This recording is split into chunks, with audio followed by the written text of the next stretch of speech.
सो hey guys, कैसे हैं आप सब। I hope you all are doing well in your life.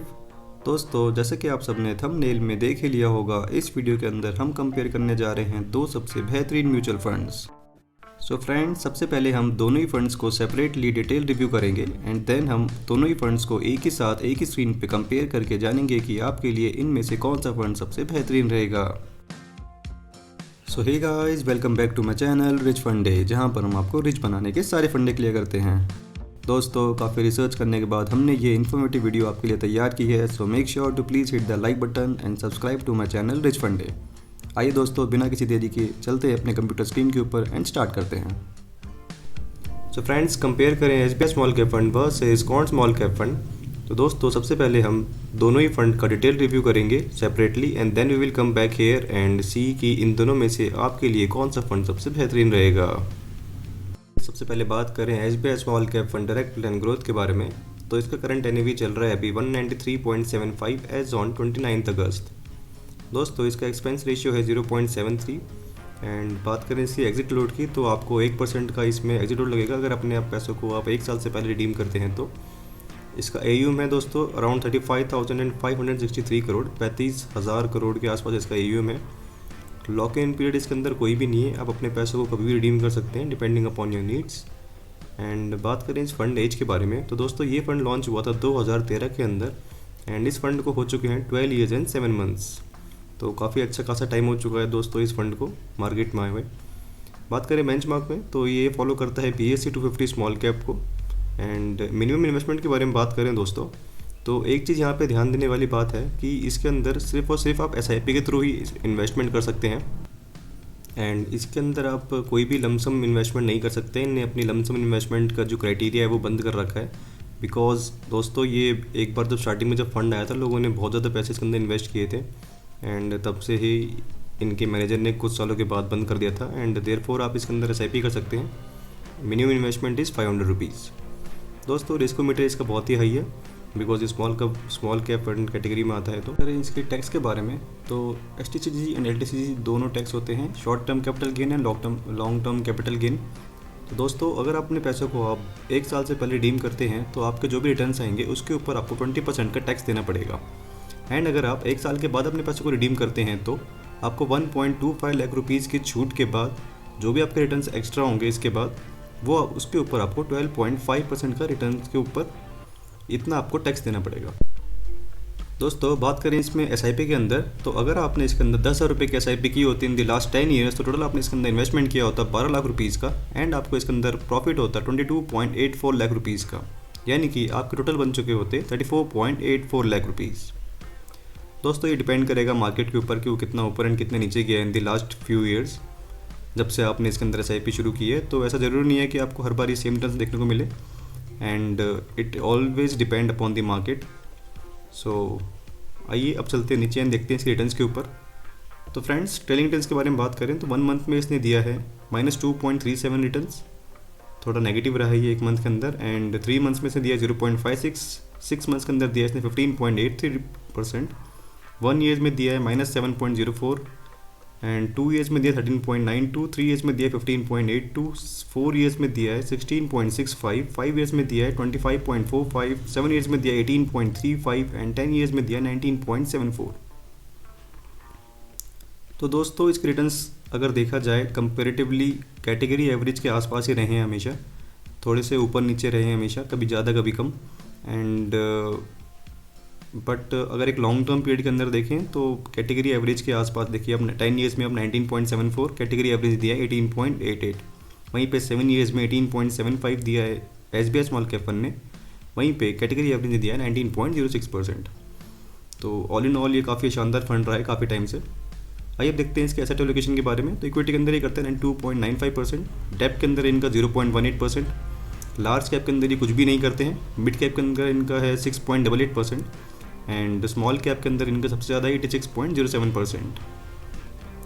Friends, बात करें इसके टॉप सेक्टर्स के बारे में, तो फाइनेंशियल सेक्टर के अंदर ये करते हैं 21.05%, सर्विस सेक्टर के अंदर करते हैं 11.9%, कंज्यूमर स्टेपल्स के अंदर करते हैं 9.69% एंड कैपिटल गुड्स के अंदर करते हैं 8.73%। फ्रेंड्स, टॉप 4 होल्डिंग साइज की निफ्टी 50 में इनका 6.29%, निफ्टी बैंक के अंदर है 3.32%, EID पैरी इंडिया लिमिटेड के अंदर है 3.23% एंड SBFC फाइनेंस के अंदर है 2.63%। तो दोस्तों ये था हमारे पास SBI का स्मॉल कैप फंड। आइए अब देखते हैं फटाफट कौन स्मॉल कैप फंड के बारे में, एंड देन हम दोनों ही फंड को एक साथ एक ही स्क्रीन के ऊपर कंपेयर करेंगे एंड देखेंगे कि आपके लिए कौन सा फंड सबसे बेहतरीन रहेगा। दोस्तों अब बात करें कौन small cap fund direct plan growth के बारे में, तो इसका करंट एनएवी चल रहा है अभी 268.99 का एज ऑन 29 अगस्त। बात करें इसकी एक्सपेंस रेशियो के बारे में तो वो है 0.71 एंड एग्जिट लोड इसके अंदर है दोस्तों 1% का। अगर आप अपने पैसों को एक साल से पहले कभी भी रिडीम करेंगे तो आपको 1% का उसमें चार्ज देना पड़ेगा। बात करें AUM तो इसका है अभी 29,463 करोड़ के आसपास। दोस्तों लॉग इन पीरियड इसके अंदर कोई भी नहीं है एंड अपने आप पैसे को कभी भी रिडीम कर सकते हैं depending upon your needs. And दोस्तों ये फ़ंड लॉन्च हुआ था 2013 के अंदर एंड इस फंड को हो चुके हैं 12 ईयर्स एंड 7 मंथ। तो इसको भी काफ़ी टाइम हो चुका है मार्केट में आए हुए एंड यह काफ़ी अच्छी बात है, प्लस पॉइंट है ये। बेंचमार्क के बारे में बात करें तो ये फॉलो करता है निफ्टी स्मॉल कैप 250 को।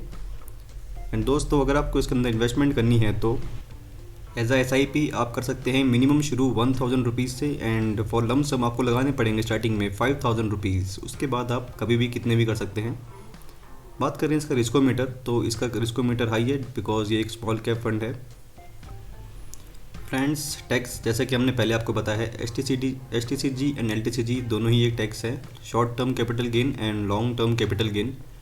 एंड अगर आप अपने पैसों को एक साल से पहले रिडीम करेंगे तो आपको उसके रिटर्न्स के ऊपर 20% का टैक्स देना पड़ेगा। एंड अगर आप अपने पैसों को एक साल तक होल्ड करते हैं एंड उसके बाद अपने पैसों को रिडीम करेंगे तो उसके ऊपर आपको 1.25 लाख रुपये के छोड़ने के बाद, मतलब इतने पैसे आपको रिटर्न्स इतने में मिले हैं, ये पैसे को हटा के जितने भी एक्स्ट्रा रिटर्न्स आपको मिलेंगे उसके ऊपर आपको 12.5% के टैक्स देना पड़ेगा। आइए अब देखते हैं इसकी मंथली SIP अगर आपने की होती इसके अंदर तो क्या रिटर्न्स मिलते हैं आपको। तो दोस्तों अगर आपने इसमें 10,000 रुपये की SIP की होती इन द लास्ट 10 ईयर्स तो टोटल आपने इसके अंदर इन्वेस्टमेंट किया होता 12 लाख रुपये का एंड आपको इसके अंदर मिलते 34.08 लाख रुपीज़। तो टोटल आपका बन चुका होता 46.08 लाख रुपीज़। दोस्तों याद रखिए कि ये हमेशा डिपेंड करेगा मार्केट के ऊपर, वो उस टाइम पे कितना नीचे से कितना ऊपर उठा था एंड कितना नीचे गिरा था। तो ऐसा ज़रूरी नहीं है कि आपको इन द नेक्स्ट 10 ईयर्स आपको सेम रिटर्न्स देखने को मिलेंगे, बट मे बी आपको ज़्यादा मिल सकते हैं एंड कम भी हो सकते हैं। It all depends upon the market. दोस्तों बात करें इसकी रिटर्न्स के बारे में तो 1 मंथ में इसने दिया नेगेटिव रिटर्न्स ऑफ -4.26%, 3 मंथ्स में दिया इसने 1.32% नेगेटिव, 6 मंथ्स में दिया इसने 15.58%, 1 ईयर में दिया है -10.38%। बहुत ही कम रिटर्न्स दिए हैं, बहुत ही ज़्यादा नेगेटिव रिटर्न्स दिए हैं एक साल के अंदर इसने। 2 ईयर्स में दिया 18.31%, 3 ईयर्स में दिया 24.77%, 4 ईयर्स में दिया 21.15%, 5 ईयर्स में दिया 36.81%, 7 ईयर में दिया 26.3% एंड 10 ईयर्स में दिए 20%। दोस्तों ऑल इन ऑल इसके रिटर्न्स काफ़ी डिसेंट रहे हैं पिछले काफ़ी सालों से एंड लेकिन अभी हाल ही 1 साल के अंदर इसके रिटर्न्स काफ़ी नेगेटिव रहे हैं एंड जिस चक्कर में लोगों ने थोड़े पैसे इसमें कम करने आजकल डाउट में आ गए हैं लोग कि इसके अंदर इन्वेस्टमेंट करें या ना करें। बट दोस्तों अगर आप लॉन्ग टर्म के लिए आए हैं, अगर अगले 7 से 10 साल के अंदर आप इसमें रह सकते हैं तो आप ज़रूर इसके अंदर इन्वेस्ट करें। काफ़ी शानदार फंड है। 10 ईयर्स में आप देख सकते हैं इसने 20% मार्केट को बीट किया है। ऑलमोस्ट हमेशा ये मार्केट को बीट करता है लॉन्ग टर्म पीरियड के अंदर। 3 ईयर्स में आप देख सकते हैं 24.7% अगेन बीट किया 20.49 में। 4 ईयर्स में भी इसने बीट किया है, 5 ईयर्स के अंदर भी इसने बीट किया है मार्केट को एंड 7 ईयर्स में भी इसने अपने जो कैटेगरी एवरेज उसको बीट किया है एंड 10 ईयर्स के अंदर भी सेम कैटेगरी एवरेज को बीट किया है। आइए बात करते हैं इसकी एसेट एलोकेशन के बारे में।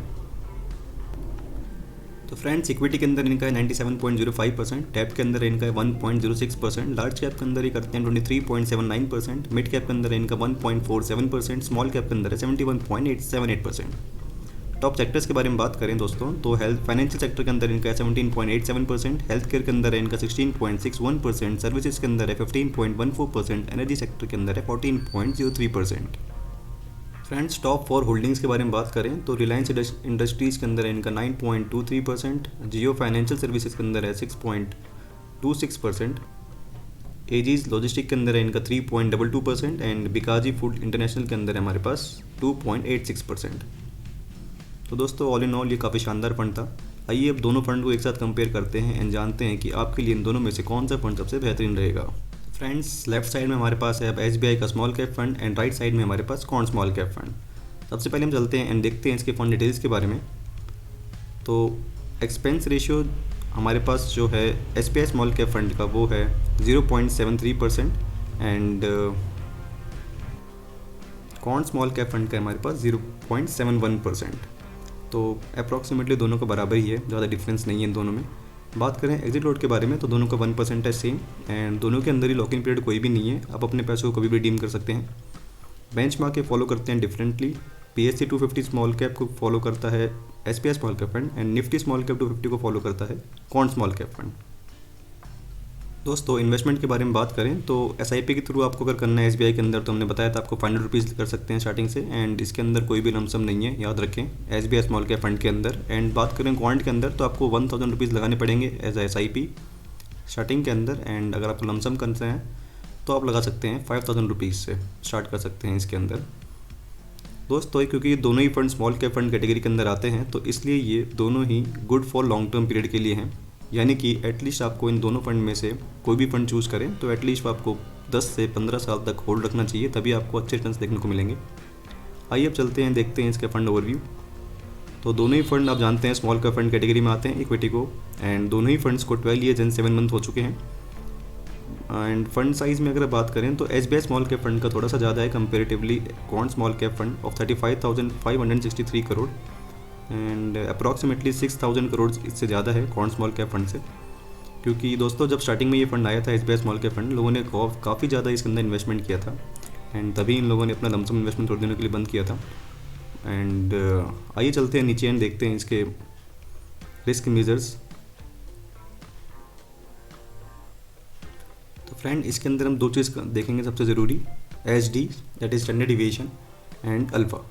तो बात करें एचडी के बारे में तो सबसे पहले डेफिनेशन देख लेते हैं कि the standard deviation represent the riskiness of the mutual fund as an annualise percentage, यानी कि जितना ज़्यादा एचडी होगा उतना ही ज़्यादा वो फंड वॉलेटिलिटी होगा उसके अंदर एंड उतना ही ज़्यादा उसके अंदर पॉसिबिलिटी होगी लॉस एंड गेंस की। तो अगर हम दोनों के अंदर कंपेयर करें तो 17.19% हमारे पास ज़्यादा है कौन स्मॉल कैप फंड का, यानी कि इसका एचडी ज़्यादा है तो इसके अंदर ज़्यादा प्रोबेबिलिटी है कि ये ज़्यादा लॉस भी हो सकता है एंड ज़्यादा इसको गेंस भी मिल सकते हैं। एंड जो हमारे पास 14.42 है एसबीआई स्मॉल कैप फंड का, थोड़ा सा कम है, तो थोड़ा ये डिसेंट फंड है एंड आपको इसके रिटर्न्स भी काफ़ी डिसेंट मिलेंगे। कभी ऐसा नहीं है कि एकदम से ज़्यादा गिर गए एंड ज़्यादा रिटर्न्स कभी हाई हो गए हैं, इसलिए ये काफ़ी चाहिए था फंड था लोगों का। आइए अब देखते हैं इसका अल्फ़ा। तो दोस्तों, एक डेफिनेशन देख लेते हैं अल्फ़ा की। अल्फ़ा जो होता है हमारे पास वो हमें बताता है कि आपको कैटेगरी एवरेज से उसने कितने ज़्यादा रिटर्न्स निकाल के दिए हैं। दोस्तों, अल्फ़ा की डेफिनेशन देखें तो ये होता है हमारे पास रिस्क एडजस्टेड रिटर्न्स, यानी कि आपके एक्सेस रिटर्न्स कितने दिए हैं ओवर द बेंचमार्क रिटर्न्स। तो फ्रेंड्स, -0.61% है इसका, तो यानी कि इसने जो अपना बेंचमार्क है उससे थोड़े से कम रिटर्न्स निकाल के दिए हैं। वहीं पे बात करें कौन स्मॉल कैप फंड की तो 5.12% जो कि ज़्यादा है, यानी कि इसने अपने बेंचमार्क से 5.12% रिटर्न्स एक्स्ट्रा निकाल के दिए हैं हमें। आइए चलते हैं इसके फंड ओवरव्यू में। फंड ओवरव्यू हम देख चुके हैं दोस्तों, हम देखेंगे पोर्टफोलियो। तो फ्रेंड्स, फाइनेंशियल सेक्टर के अंदर जो है हमारे पास ये करता है 21.05%, सर्विस के अंदर 11.9 एंड कंज्यूमर स्टेपल्स के अंदर 9.69%। ये है हमारे पास एसबीआई का। वहीं पे ये हमारे पास है 3 कौन स्मॉल कैप फंड का, financial, health care and services. दोस्तों, ये आप स्क्रीन के ऊपर देख सकते हैं, ये टॉप 5 होल्डिंग्स है दोनों ही फंड्स की। एंड अगर हम बात करें कि इक्विटी के अंदर कौन कितना करता है तो 92.95% हमारे पास एसबीआई स्मॉल कैप फंड अपना रखता है इक्विटी के अंदर एंड इनका डेप्थ के अंदर है 0.18%। वहीं पे एसबीआई स्मॉल कैप फंड के बाद हम कौन फंड की बात करें तो कौन स्मॉल कैप फंड का 97.05% है in the equity and depth के अंदर इनका 1.06%। तो दोस्तों, ऑल इन ऑल ये दोनों ही फंड काफ़ी शानदार फंड्स हैं। आप इन दोनों में से किसी भी के अंदर भी इन्वेस्टमेंट कर सकते हैं। जस्ट मेक श्योर कि आप एक लॉन्ग टर्म होरिजन के लिए आए हैं, एटलीस्ट फॉर 12 to 15 ईयर्स, तभी आपको इसमें रिटर्न्स अच्छे देखने को मिलेंगे। एंड फ्रेंड, बात करें अगर एसबीआई स्मॉल कैप फंड तो ये आपको एक डिसेंट रिटर्न्स निकाल के देगा, क्योंकि इसका आपने देखा था अभी बीटा एंड अल्फा के बारे में आप जानते हैं कि ये आपको एक ऐसा नहीं है कि एकदम से रिटर्न्स गिर जाएंगे एंड एकदम से बढ़ जाएंगे। तो अगर आप एक शॉर्ट टर्म पीरियड के लिए आ रहे हैं फॉर दिस 7 to 10 ईयर्स तो आप आई विल कंसिडर यू कि आप इसमें जाएँ एसबीआई स्मॉल कैप फंड में। बट अगर आप अपने पैसों को आप होल्ड कर सकते हैं for more than 10 to 15 years तो कौन स्मॉल कैप फंड आपके लिए अच्छा रहेगा। Friends, please note that all these are suggestions only, not an advice. Please consult your financial advisor before investing in any of the mutual fund. So friends, ये थी video of comparison of the two best mutual fund. I hope आपको ये video काफ़ी पसंद आई होगी, आपने कुछ नया जाना होगा एंड आप अपनी इन्वेस्टमेंट को बेहतरीन कर पाएंगे। दोस्तों, before you leave please hit the like button, जिससे मुझे मोटिवेशन मिलेगी आपके लिए और अच्छी वीडियो बनाने के लिए। Also do subscribe to our channel for more such content and comparison and share करें अपने फ्रेंड्स एंड फैमिली के साथ। जाने से पहले कमेंट में ज़रूर बताएं दोस्तों कि आप नेक्स्ट वीडियो के अंदर कौन से दो म्यूचुअल फंड के बीच में कंपैरिजन चाहते हैं। So friends, signing off from this video. मिलते हैं अपनी नेक्स्ट वीडियो में, तब तक के लिए टाटा, take care and keep investing. Happy investing.